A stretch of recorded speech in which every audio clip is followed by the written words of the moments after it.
This is your Diamond Insight for tonight. Of the bus and taxi fares dispute.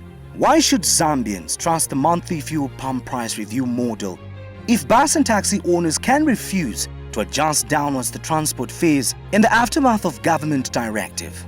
The rejection of the downward adjustment of passenger bus fares for August is evidence of a dysfunctional system to manage fuel pump prices in Zambia.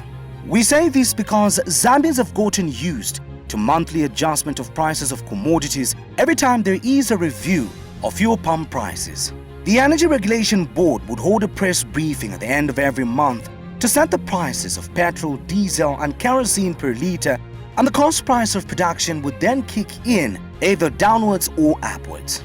But this month's rejection of the reduction of bus fares following the Energy Regulation Board's fuel pump price announcement is a vote of no confidence in the system. Transport and Logistics Minister Frank Tayali should come out straight and clear that the monthly price review of fuel pump prices has collapsed. If it has not collapsed, then government should ensure that the new prices for August are effective. However, it is disappointing that it has to take the protest by passenger bus and taxi owners to realize that the economic challenges Zambians are experiencing do not require a monthly pump pricing model for fuel.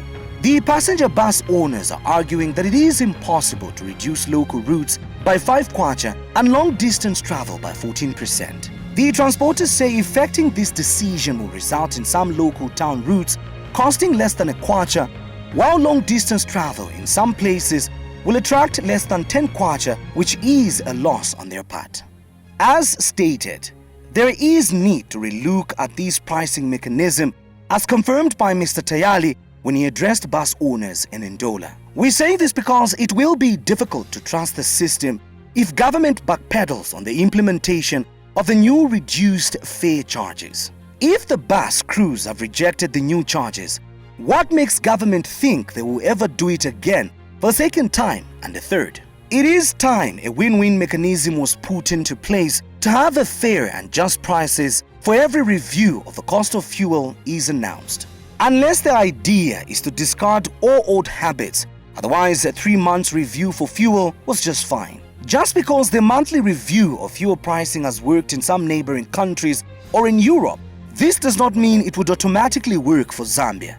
If government had listened to the advice from different stakeholders about the fuel monthly pricing model, the protest by bus and taxi owners could have been avoided. But like people say, advice is just that. One can take it or simply leave it. However, the voice of the people is supreme law in political decisions. The major shareholder has rejected monthly adjustment of commodity prices, especially on fuel, which trigger transport fares and other products.